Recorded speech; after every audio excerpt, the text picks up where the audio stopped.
नमस्कार. श्री स्वामी समर्थ. आपल्या सगळ्यांचं माझ्या या यूट्यूब चॅनलमध्ये खूप खूप स्वागत आहे.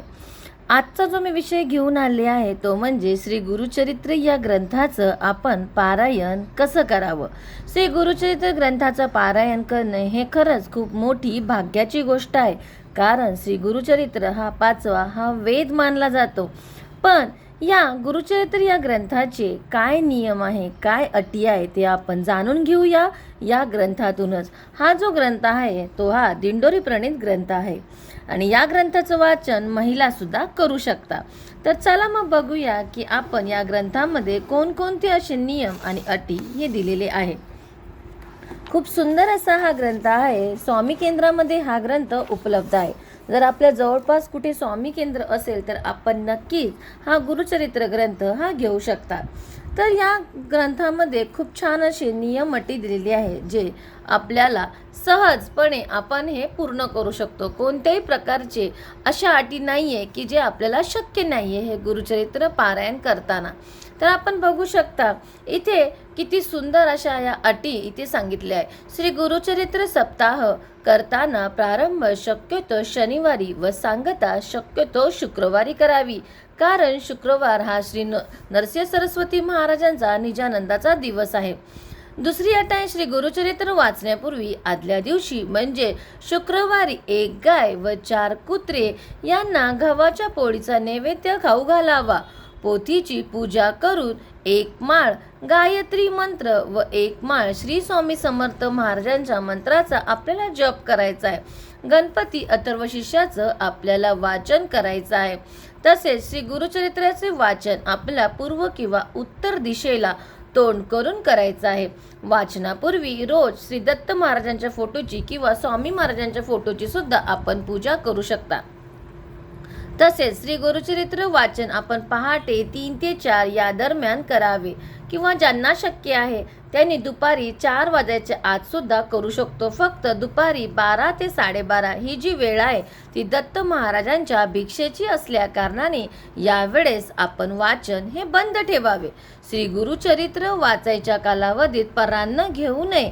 आपली आई, पत्नी व बहीण यांच्याच हस्ते आपण अन्न खाण्यास काही हरकत नाही. आपल्याला उपवास हा करायचा नाही. फक्त दोन्ही वेळेस म्हणजे सकाळ आणि संध्याकाळी एकच धान्य आपल्याला निवडायचं आहे आणि ते आपल्याला खायचं आहे. म्हणजे जर आपण गहू खात असेल तर आपण गहूच खायचे आहे, गव्हाची पोळीच खायची आहे. त्यामध्ये आपण तांदूळाचा समावेश करायचा नाही किंवा ज्वारीचा समावेश करायचा नाही. काही समस्या आल्यास तर आपण इतरांकडनं आपण हे गुरुचरित्र पारायण करून घ्यावे. श्री गुरुचरित्र वाचण्याच्या कालावधीत पुरुषाने दाढी वाढवू नये व स्वतःच्या हाताने दाढी करावी. तसेच या काळात चांबड्याऐवजी नायलॉन किंवा रबरी चप्पल जोड वापरावे. श्री गुरुचरित्र वाचण्याच्या कालावधीत आपल्याला ब्रह्मचर्य पाळावे. तसेच आपल्याला चटईवर किंवा आपण एखाद्या सतरंजीवर झोपावे. गादीचा वापर आपण करू नये. श्री गुरुचरित्र वाचण्याच्या कालावधीत मृत्यूशोच असणाऱ्यांच्या घरी किंवा अंत्यविधीत जाऊ नये. स्वतःच्या कुटुंबात जर मृत्यूशोच आले किंवा जननशोच आले तर अशा वेळेस श्री गुरुचरित्र पारायण आपण दुसऱ्या कोणाकडनं करून घ्यावे. असे अर्धवट सोडू नये. श्री गुरुचरित्र वाचण्याच्या कालावधीमध्ये मासिक पाळीविषयक अशोच सांभाळावे. वेळोवेळी आपण गोमूत्र शिंपडावे. खूप सुंदर असे नियम आहे. पुढच्या पानावर सुद्धा त्यांनी नियम इथे दिलेले आहे.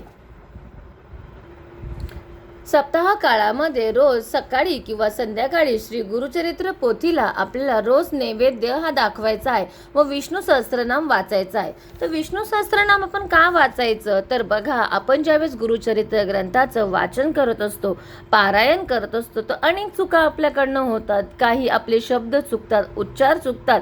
तर म्हणून त्याला क्षमा मागण्यासाठी आपण विष्णू सहस्त्रनाम याचे आपल्याला पठण करायचं. तर इथे श्री गुरुचरित्राचे आपल्याला अध्याय दिले आहे की आपण कशा प्रकारे हे अध्याय 7 दिवस आपल्याला वाचायचे आहे. तसेच श्री गुरुचरित्र सप्ताह हे 7 दिवसाचं असतं. म्हणून आपण यामध्ये 7 दिवसामध्ये किंवा आपण 21 दिवसामध्ये सुद्धा 3 पारायण व 49 दिवसात 7 पारायण आपण करू शकता. व नंतर आपल्याला 7व्या दिवशी गुरुचरित्र पारायण पूर्ण झाल्यानंतर आपल्याला नैवेद्य हा दाखवायचा आहे. तर अशा प्रकारे हे नियम आणि अटी आहे. असा सुंदर असा हा ग्रंथ आहे. वाचण्यामध्ये सुद्धा अतिशय सुलभ असा आहे. तर इथे स्वामी स्तवन सुद्धा इथे दिलेला आहे. तसेच श्री अथर्व शिष्य सुद्धा इथे यांनी इथे दिलेला आहे. आपल्याला वेगळं असं पुस्तक घेण्याची काही आवश्यकता नाही. फक्त आपल्याला स्वामींची एक जपमाळ हवी आहे आणि आपल्याला आपल्याकडे हा ग्रंथ उपलब्ध हवा आहे. हा स्वामी केंद्रामध्ये मिळतो. तर ज्यांना शक्य आहे त्यांनी नक्की धुंडरप्रणित हा गुरुचरित्र ग्रंथ अतिशय वाचण्यास सुलभ असा आहे आणि त्याची भाषा जी आहे ती सुद्धा खूप छान आहे. आपल्याला वाचण्यामध्ये अतिशय सुलभ असा हा ग्रंथ आहे. स्त्रिया सुद्धा या ग्रंथाचं हे वाचन करू शकता. खूप साध्या आणि सोप्या पद्धतीने याचे नियम आणि अटी आहे. ज्यांना शक्य आहे त्यांनी नक्कीच महिन्यातून एकदा तरी आपल्या घरी श्री गुरुचरित्राचं आपण पारायण करू शकता किंवा वर्षातून आपण 3 वेळा तरी श्री गुरुचरित्र या ग्रंथाचं पारायण अवश्य करावं. आपल्या घरात अनेक अडचणी असतात, यावर निवारण म्हणून आपण गुरुचरित्र पारायण करावं.